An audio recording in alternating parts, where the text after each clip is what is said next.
Hello दोस्तों, मैं Prakash Kumar math by Prakash sir के यूट्यूब चैनल पर आपका स्वागत करता हूं। हम जो इम्पोर्टेंट टॉपिक लेके चल रहे थे चक्रवृद्धि ब्याज, उसका फर्स्ट पार्ट मैंने मेरे यूट्यूब चैनल पर अपलोड कर दिया है। आज हम उन्हीं इम्पोर्टेंट क्वेश्चनों को आगे की ओर लेकर चलेंगे। तो देखिए, हमारा जो आज का जो प्रश्न है वो है ये, यदि कोई धनराशि 4 वर्षों में चक्रवृद्धि ब्याज की दर से 3 गुना हो जाती है, तो वही धनराशि कितने वर्षों में उसी दर से 27 गुना हो जाएगी। ये प्रश्न एसएससी सीजीएल 19/6/2019 के पेपर में आया था। तो यहाँ पे प्रश्न कह रहा है कि कोई धनराशि 4 वर्षों में, यहाँ पे जो समय दे रखा है वो दे रखा है 4 वर्ष, समय दिया हुआ है 4 वर्ष, और वो धनराशि 3 गुना हो जाती है, 3 गुना हो जाती है। कोई धनराशि 4 वर्षों में 3 गुना हो जाती है, तो वही धनराशि कितने वर्षों में 27 गुना हो जाएगी। यानी प्रश्न में समय 2 बार दे रखा है और गुणा भी 2 बार दिया हुआ है, लेकिन यहाँ पे जो दूसरा समय है ये हमें पता लगाना है। तो देखिए, ट्रिक से इस प्रश्न को कैसे सोल्व करेंगे। तो यहाँ पे 27 गुणा दे रखा है, तो हमें 27 गुणा के गुणनखंड करने हैं, हमें 27 के गुणनखंड करने हैं। और ऊपर संख्या 3 लिखी हुई है, इसलिए भाग 3 का देंगे। 27 के गुणनखंड करेंगे लेकिन भाग 3 का देंगे, और 3 ही 3 का देते रहेंगे, तब तक देते रहेंगे जब तक कि 1 नहीं आ जाता। तो 3 का भाग देने पे 9 बार, फिर 3 का भाग देने पे 3 बार, फिर 3 का भाग देने पर 1 बार। यहाँ पे 3 बार आया, तो इसको हम 3 की घात 3 भी लिख सकते हैं। यानी 27 गुणा को लिखा जा सकता है 3 की घात 3। तो ये जो घात आई है, जिसको अंग्रेजी में पावर कहते हैं, इस घात को 4 से गुणा कर देंगे, तो 4 तरी 12 वर्ष, 4 तरी 12 वर्ष, ये आपका आंसर हो जाएगा। यानी इसका उत्तर बी राइट हो जाएगा। यानी कोई धन अगर 4 वर्षों में 3 गुना हो रहा है, तो वही धन 12 वर्षों में 27 गुना हो जाएगा। आप इसका स्क्रीनशॉट ले लीजिए। फिर बढ़ते हैं अगले इंपॉर्टेंट प्रश्न की तरफ। अगला प्रश्न देखिए, कोई धनराशि चक्रवृद्धि ब्याज की एक निश्चित दर से 4 वर्ष में 2 गुना हो जाती है, 4 वर्ष में 2 गुना हो जाती है, तो उसी दर से 16 गुना होने में उसको समय कितना लगेगा। ये पटवार परीक्षा 2009 में आया हुआ है। तो इस प्रश्न में भी जो समय दे रखा है, इस प्रश्न के अंदर जो समय दिया हुआ है वो समय भी 2 बार दिया हुआ है। एक दे रखा है 4 वर्ष और एक दे रखा है दूसरा कितने वर्ष। तो एक समय दिया हुआ है और एक समय हमें पता लगाना है, और गुणा भी 2 बार दिया हुआ है। एक दिया हुआ है 2 गुणा और एक दिया हुआ है 16 गुणा। तो यहाँ पे प्रश्न में समय 2 बार है, एक दे रखा है 4 वर्ष और एक दे रखा है कितने वर्ष। तो दूसरा समय हमें पता लगाना है कि दूसरा समय कितना होगा। एक गुणा दे रखा है 2 गुणा और दूसरा गुणा दे रखा है 16 गुणा। तो हम 16 के गुणनखंड करेंगे 16 के फैक्टर करेंगे, यहाँ पे जो 16 दे रखा है उसके गुणनखंड करेंगे, लेकिन भाग 2 का देंगे और 2 ही 2 का तब तक देते रहेंगे जब तक कि 1 नहीं आ जाता। तो 2 का भाग देंगे 8 बार जाएगा, फिर 2 का भाग देंगे 4 बार जाएगा, फिर 2 का देंगे 2 बार जाएगा और फिर 2 का देंगे 1 बार जाएगा। यानी 2 जो है वो 4 बार आए हैं। तो इसको हम 2 की घात 4 भी लिख सकते हैं, यानी 16 को लिखा जाएगा 2 की घात 4। लेकिन ये जो घात नजर आ रही है, जो पावर नजर आ रही है 4, उस 4 को 4 से गुणा कर देंगे। तो 4 को 4 से गुणा करेंगे तो आपका उत्तर आ जाएगा 16 वर्ष। यानी अगर किसी धनराशि को दुगुना होने में 4 वर्ष लगता है तो उसी धनराशि को 16 गुना होने में 16 वर्ष लग जाएंगे। इसका उत्तर बी राइट है। आप इसका स्क्रीनशॉट ले लीजिए। फिर बढ़ते हैं अगले प्रश्न की तरफ। अगला प्रश्न देखिए, कोई धनराशि चक्रवृद्धि ब्याज की दर से 5 वर्ष में 2 गुना हो जाती है, 5 वर्ष में 2 गुना हो जाती है, तो वही धनराशि 8 वर्ष में, वही धनराशि कितने वर्ष में 8 गुना हो जाएगी, ये पता लगाना है। तो यहाँ पे समय भी 2 बार दिया हुआ है और यहाँ पे गुणा भी 2 बार दिया है, लेकिन हम 8 के गुणनखंड करेंगे और भाग 2 का देंगे और 2 ही 2 का देते रहेंगे, तब तक देते रहेंगे जब तक कि 1 नहीं आ जाता। तो 2 का भाग दिया 4 बार, फिर 2 का भाग दिया 2 बार, फिर 2 का भाग दिया 1 बार। तो यहाँ पे 2 3 बार आए, जिसको हम 2 की घात 3 लिखेंगे। तो 2 की घात 3, अगर इस घात 3 को 5 से गुणा कर दिया जाए तो 3 पंजो 15 वर्ष। यानी किसी धनराशि को दुगुना होने में 5 साल लगता है, तो उसी धनराशि को 8 गुना होने में 15 साल लगेंगे। ये आपका आंसर हो गया। उत्तर से राइट है। आप इसका स्क्रीनशॉट ले लीजिए। फिर बढ़ते हैं अगले प्रश्न की ओर। अब बढ़ते हैं अगले प्रश्न की तरफ। अगला प्रश्न देखिए, यहाँ पे जो धनराशि दे रखी है, जो मूलधन दिया हुआ है वो दिया हुआ है 16,400 रुपये और यहाँ पे जो दर दी हुई है वो दर दी हुई है 5% और यहाँ पे 16,400 रुपये को 2 समान किस्तों में चुकाना है।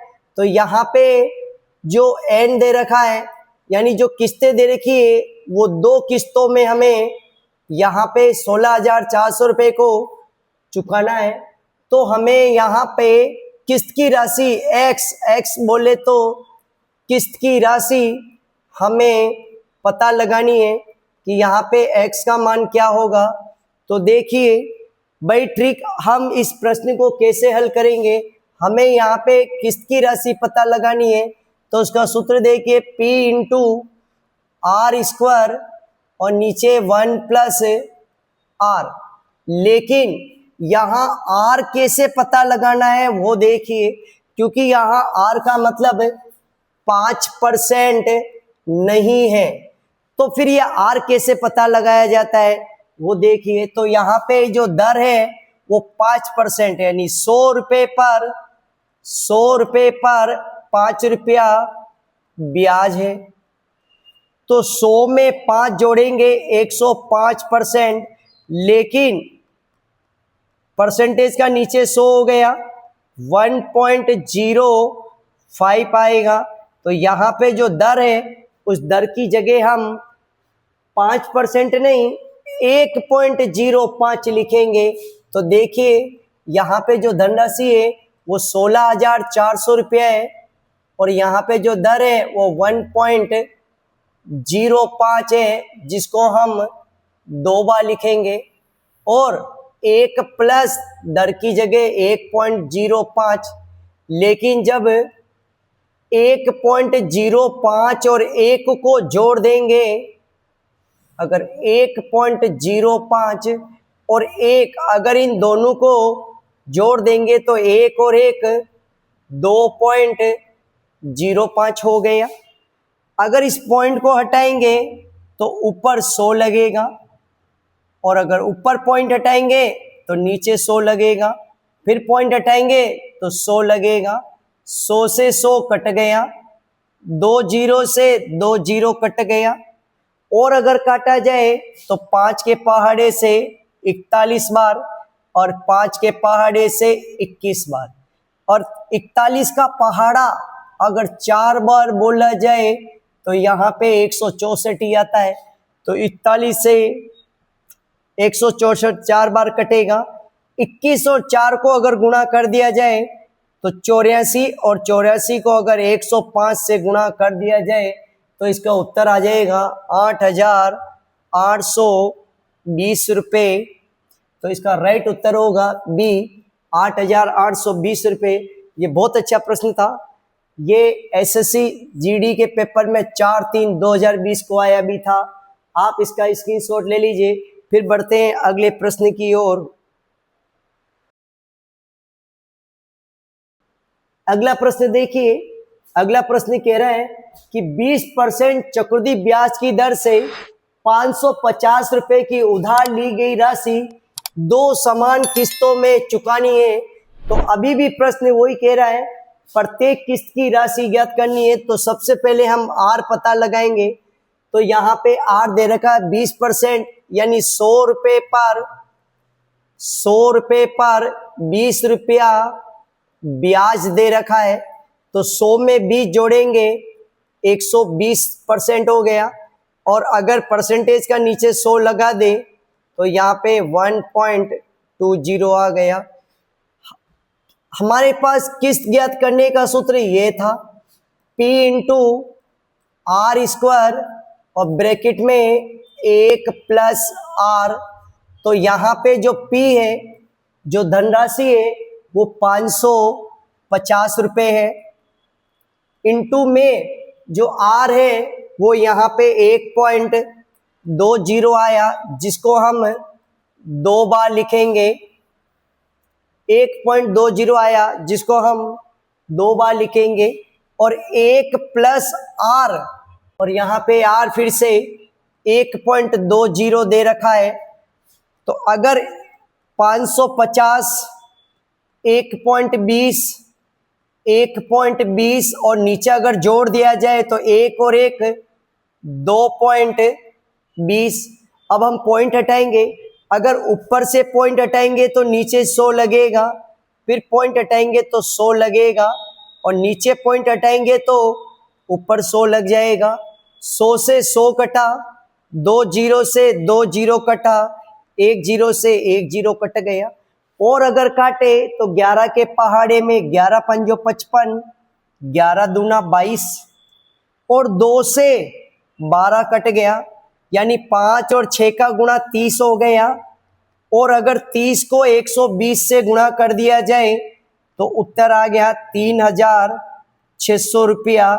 तो यहाँ पे 12 को 5 30 को 120 से गुणा कर दिया जाए, अगर 120 से गुणा कर दिया जाए तो यहाँ पे धन आ जाएगा 360 रुपया। इसका उत्तर ए राइट होगा। आप इसका स्क्रीनशॉट ले लीजिए। फिर बढ़ते हैं अगले प्रश्न की तरफ। अब बढ़ते हैं अगले प्रश्न की तरफ। तो अगला प्रश्न देखिए, यहाँ पे x रुपए की राशि यानी P हमें x रुपए दिया हुआ है, यानी P हमें पता लगाना है। और ब्याज की जो दर है वो आर, वो प्रश्न में 5% दे रखी है कि ब्याज की दर 5% है, लेकिन आर का मान क्या होगा? तो देखिए यहां पे बोला जा रहा है कि 100 रुपए पर 5 रुपया ब्याज बोला जा रहा है, यानी 100 में 5 जोड़ा 105%, परसेंटेज का नीचे 100 लगा दिया यानी 1.05, तो हमें आर की जगह 1.05 लिखना है। हम जानते हैं कि अगर हमें किस्त पता लगानी है तो उसका सूत्र है P इंटू आर की घात 2 1 प्लस आर, लेकिन यहाँ पे x यानी किस्त की राशि x का मान पहले से दिया हुआ है 35,280 रुपया। हमें P ज्ञात करना है। R की जगह 1.05 को 2 बार लिख देंगे और यहां पर भी अगर R की जगह 1.05 लिखे तो 1 में 2 जोड़ देंगे, 1 में 1 जोड़ देंगे तो 2.05 हो जाएगा। अगर पॉइंट को हटावे तो ऊपर 100 लगेगा और अगर ऊपर पॉइंट हटाएंगे तो नीचे 100 लग जाएंगे। 100 से 100 कट गया। अगर इन दोनों संख्याओं को राइट हैंड साइड से लेफ्ट हैंड साइड में भेजा जाए तो हम जानते हैं कि ये दोनों संख्याएं अगर उधर जाएगी तो गुणा में जाएगी, लेकिन पलट जाएगी। 205 और 100 ऊपर चला जाएगा और 105 और 105 नीचे आ जाएगा। उधर रह गया अकेला P। अगर इसको काटे तो 5 से कट गया 21 बार और ये 5 से कट गया, 5 7 35, भाग टूट की सुनिए, 5 25, 5 30। और अगर काटे तो 5 से कट गया 21 बार और ये 5 से कट जाएगा 41 बार।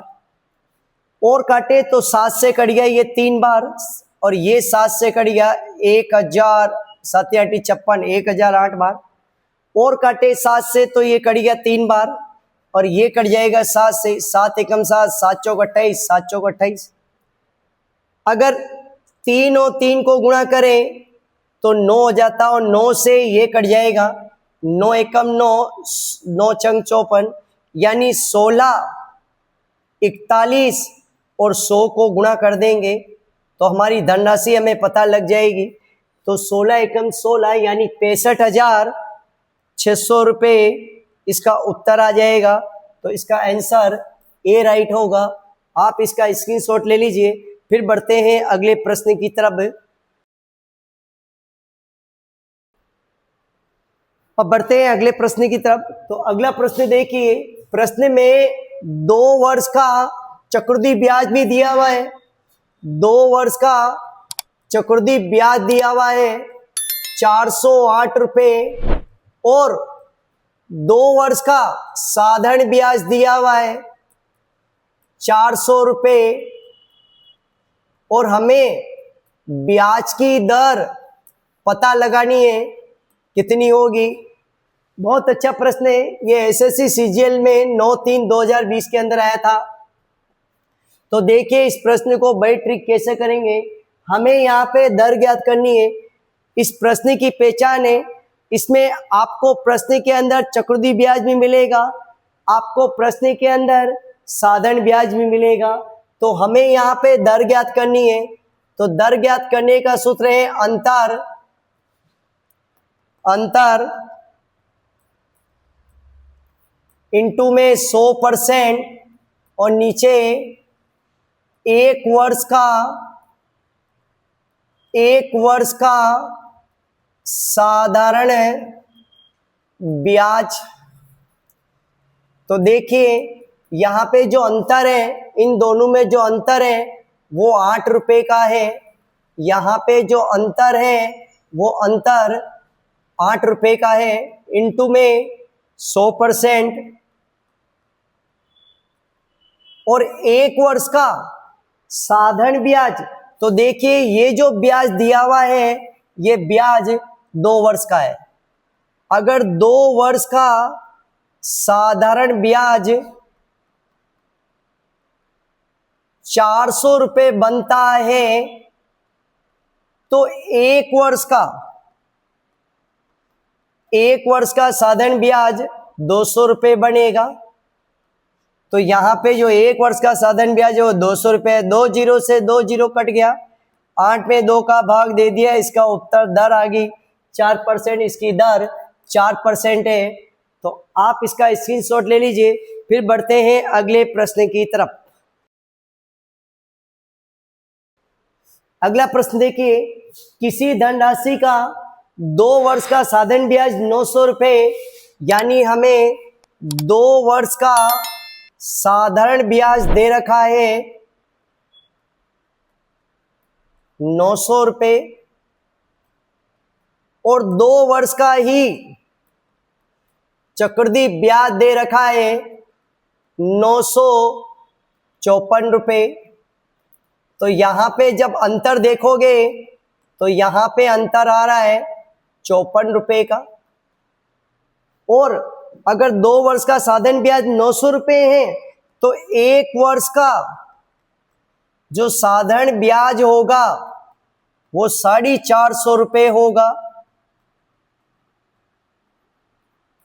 1 वर्ष का साधारण ब्याज 450 रुपये होगा। हमें यहाँ पे सबसे पहले दर ज्ञात करनी है। तो दर ज्ञात करने का सूत्र हमें पता है कि ऊपर अंतर आएगा, इनटू में 100% आएगा और नीचे 1 वर्ष का साधारण ब्याज आएगा। 1 वर्ष का साधारण ब्याज। तो यहां पे जो अंतर है वो अंतर दे रखा है 450 रुपये, इंटू में 100% और 1 वर्ष का साधारण ब्याज यहां दिया हुआ है, या अंतर जो दे रखा है वो 54 रुपये का दे रखा है, 54 रुपये का है। और 1 वर्ष का साधारण ब्याज 450 रुपये। अगर 1 जीरो से 1 जीरो कट गया और कट जाएगा, 9 छंग 54, 9 पंजो 45 और कटेगा 5 से, तो दर ज्ञात कितनी आ गई 12%। अगर प्रश्न में दर ज्ञात करने को कहता तो इसका उत्तर 12% हो जाता, लेकिन प्रश्न दर ज्ञात करने को नहीं कह रहा है। प्रश्न यहाँ पे धन राशि पता लगाने को कह रहा है। यहाँ पे हमें मूलधन ज्ञात करना है और मूलधन ज्ञात करने का सूत्र होता है ब्याज इंटू में 100 समय इंटू में दर। तो यहाँ पे जो ब्याज है वो ब्याज दे रखा है 900 रुपया, जो साधारण ब्याज दिया हुआ है वो 900 रुपया है, इंटू में 100। यहाँ पे समय दे रखा है 2 वर्ष, क्योंकि ये ब्याज 2 वर्ष का है, और दर है 12%। तो 12 है, यहाँ पे 4 से 12 कटा 3 बार और 4 से ये कटा 25 बार। 3 का भाग इसमें दे दिया 300 बार गया और 2 का भाग दे दिया तो 300 का आधा 150 हो गया।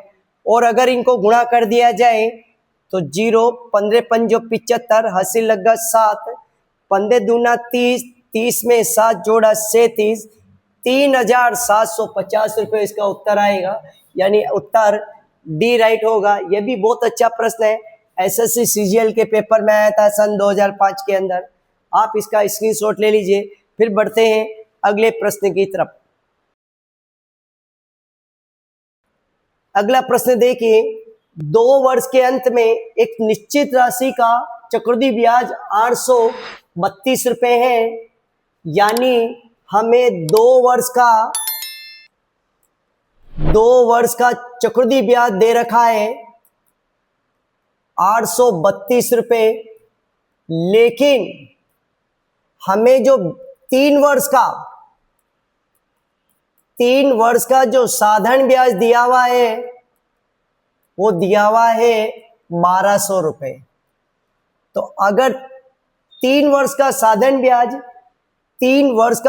ब्याज अगर 1200 रुपये है तो 1 वर्ष का साधारण ब्याज एक वर्ष का जो साधारण ब्याज होगा वो 1200 में 3 का भाग दे देंगे तो 400 रुपये होगा। और अगर 2 वर्ष का साधारण ब्याज निकाले तो 2 वर्ष का जो साधारण ब्याज होगा वो 800 रुपये होगा। तो सबसे पहले हमें दर ज्ञात करने का सूत्र याद होना चाहिए, जो है अंतर इंटू में 100% और नीचे एक वर्ष का साधारण ब्याज। तो यहाँ पे जो अंतर है वो अंतर कितने का है? 2 वर्ष का चक्रवृद्धि ब्याज 832 रुपये, 2 वर्ष का साधारण ब्याज 800 रुपये है। तो जो अंतर निकल के आएगा वो 832 में से 800 घटा देंगे, यहाँ पे जो अंतर आएगा वो 32 रुपये का आएगा। तो अंतर 32 रुपये का होगा इंटू में 100%। और एक वर्ष का जो साधारण ब्याज है वो 400 रुपये है। 2 जीरो से 2 जीरो कट गया, 4 8 32। यहाँ पे जो दर आएगी वो आएगी 8%। तो इसका उत्तर से राइट होगा 8%। तो आप इसका स्क्रीनशॉट ले लीजिए। तो दोस्तों, आप मेरे चैनल को सब्सक्राइब कर लें और ज़्यादा से ज़्यादा शेयर करें, कमेंट जरूर करें, क्योंकि आपके कमेंट से मुझे पता चलेगा कि अगला जो मुझे टॉपिक पढ़ाना है वो कौन सा इंपॉर्टेंट टॉपिक लेके आना है। अगर आप मुझे कमेंट करके बताओगे तो मैं उस टॉपिक के बहुत ही इंपॉर्टेंट प्रश्न जरूर लेके आऊँगा। प्लीज़ आप मेरे चैनल को सब्सक्राइब कर लें और शेयर और कमेंट जरूर करें। Thank you.